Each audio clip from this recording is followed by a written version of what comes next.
8 days ago, you saw this bird first feed on the fist. She's now got a name. Her name's Hebrides. And she's gone up from 1.9, she's quite a small Harris hawk, 1 pound 9 ounces, which is what she weighed when she first fed.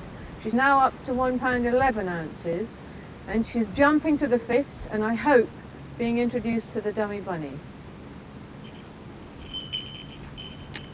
We choose a nice post to put her on. She's comfortable on that.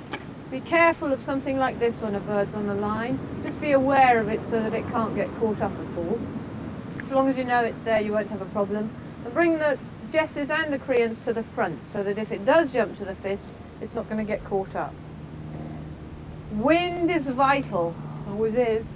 You have to think about the direction of the wind before you ask a bird to come. This bird will not jump to the fist if you ask it to jump downwind. Later on, when it's experienced, it could probably cope with it, but not at the moment. So we're going to ask her to jump to the fist, only a short distance, for a nice juicy bit of meat. Very good. She's been doing this now for 4 days. Take the meat away, put her back on the post, jesses to the front again, and extend the distance that we're going to ask her to come.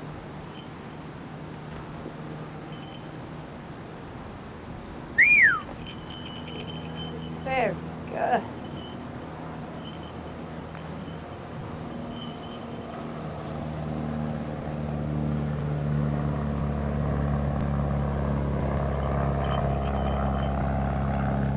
She's coming well, better than I expected. She's just got the creans caught there. Make sure we get it all so that it's free and she's comfortable. And we just go on increasing the distance the whole time, getting her confident, making sure she doesn't eat too much in between times.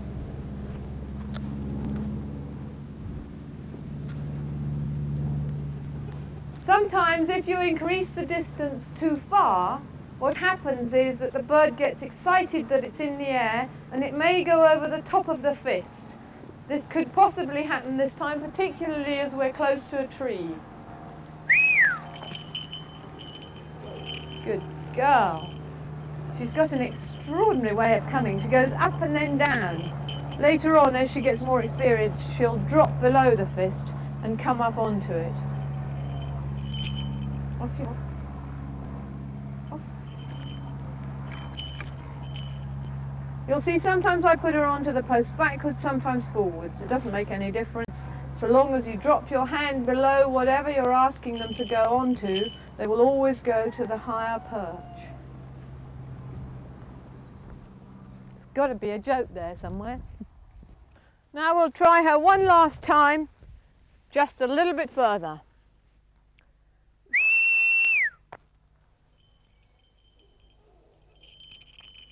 Good girl.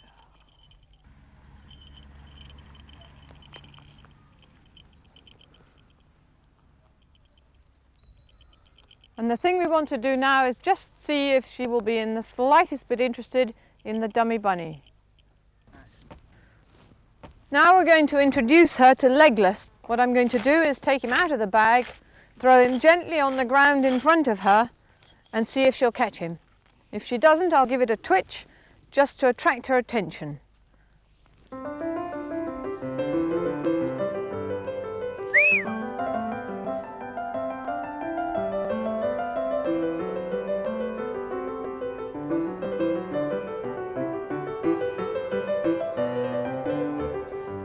This is the rare flying rabbit. Poor old Hebrides was rather too full of food to be interested in Legless by this time. In fact, she was decidedly apprehensive, but this is common with many buzzards and eagles. So the trick is to bring the bird to the rabbit rather than the other way round. Show the bird that the rabbit has meat on it, and eventually it will work.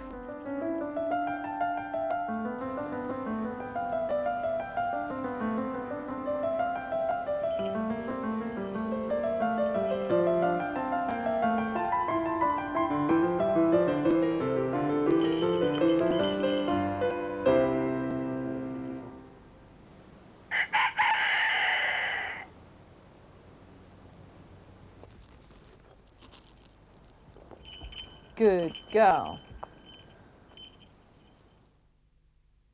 The weighing machine is the most important bit of equipment that you will have.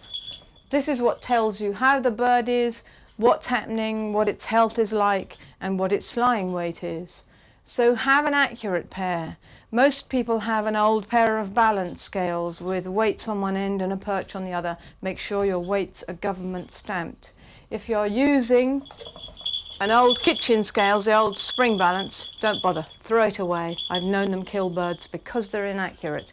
And even with these scales, we check them on a regular basis to make sure they're still reading accurately. Now this bird weighs 1 pound 8 ounces. This is the bird we've been training right the way through. He came out of the aviary at 1 pound 10.5 ounces. He went down to 1.6.5 and is now coming up again and still flying well. In fact, flew loose today at that weight. To make sure we know where the weights are going, we chart them down. You can either put them on a blackboard, as we do, with the bird's name, its flying weight, and a week's weights down under the days of the week, or you can have a book. And in the book you can not only put the weight of the bird, but you can also put the sort of things that it does, whether it behaved, whether it hung upside down, who it bit that day, and when it comes to hunting, what it caught and where it caught it. And it's great fun to look back on it afterwards. But don't forget, whichever way you go, the weight of the bird is absolutely vital. We're now a week into the training of this falcon and he is actually going loose. But what we're going to do is show you some of the earlier stages, so we're going to go back a little bit. And I'm also going to show you a little trick that I have got for myself, which is with the leash and swivel, when you take it off, usually people shove it in their pocket. If they're using, sit still, if they're using a jacket rather than a bag, they might put it into a pocket there, and it's very easy to lose it. If you take the swivel off, slide it onto the leash, fold the leash in half once and then again, and put it onto the strap of your falconry bag, then at no time can you ever lose it. The only danger is you might get it caught in the horn of a charging bull, but that doesn't happen very often.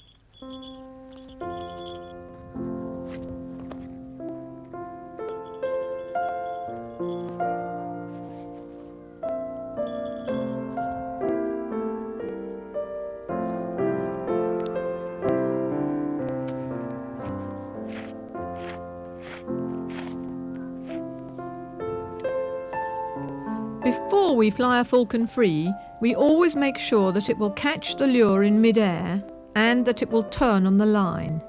The catch is important. If you have to use the lure when hunting, the grass is unlikely to be mown and the lure will disappear from the bird's sight if it falls in long grass or heather. The turn is also important, although it is very unlikely that a bird won't turn, particularly if it has been taught to catch first.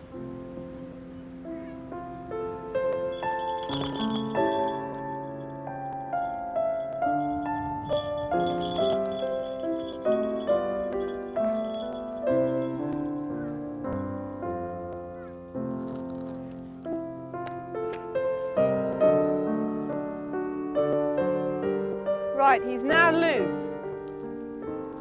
So I'm not going to let him have it this time.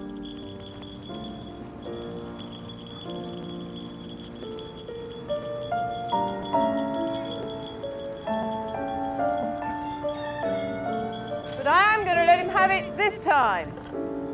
Ho!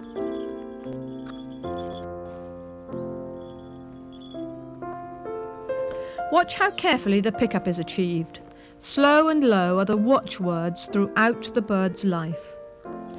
Once a bird is flying free, the quicker it is shown quarry, the better. We give them a couple of days free flying to build confidence, and then off we go.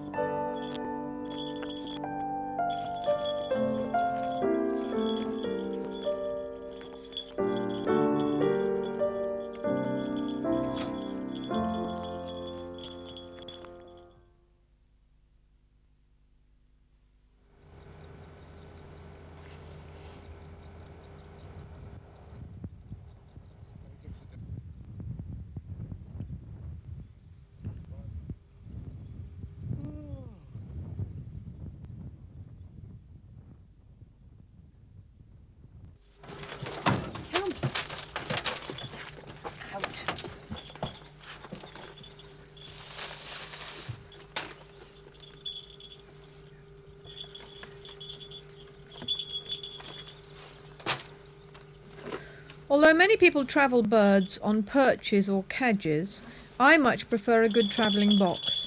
Birds can sit unhooded, they can choose where they sit, and several can be travelled together in a vehicle with complete safety.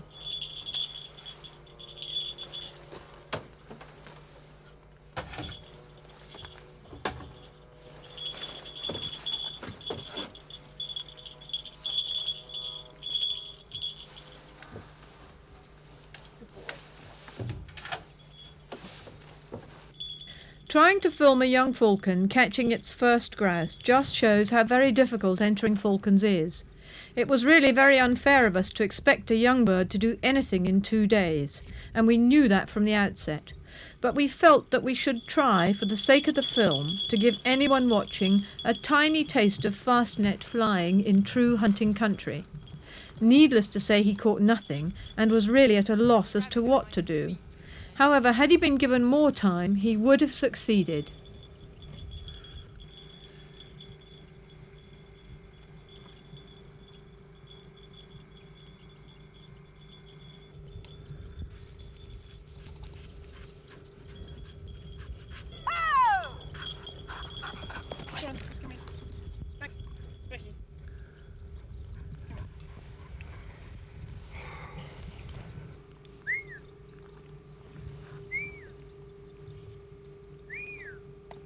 Flying hawks is far less complicated, and we had great fun, as did Hebrides and Tamale, my Labrador. At one point we caught a very dead rabbit that a stoat had killed. But again, because we were concentrating on filming rather than hunting, we didn't catch a live bunny. Still, it was close, and without the film crew, one bunny would have met its Waterloo, that's for sure.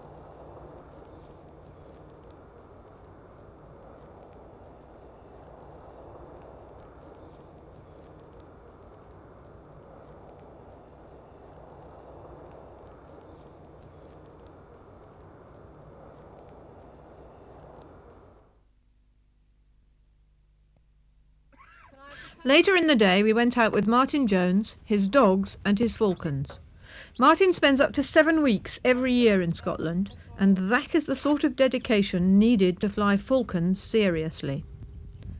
There is much more to the enjoyment of falconry than the kill, but every now and again everything goes right and you get the chance to see teamwork at its very best.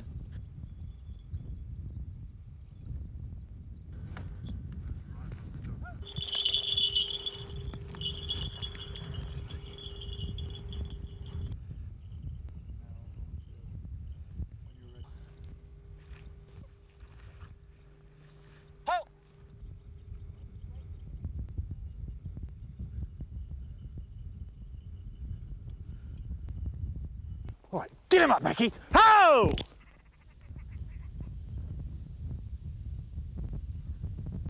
Try to bind to him.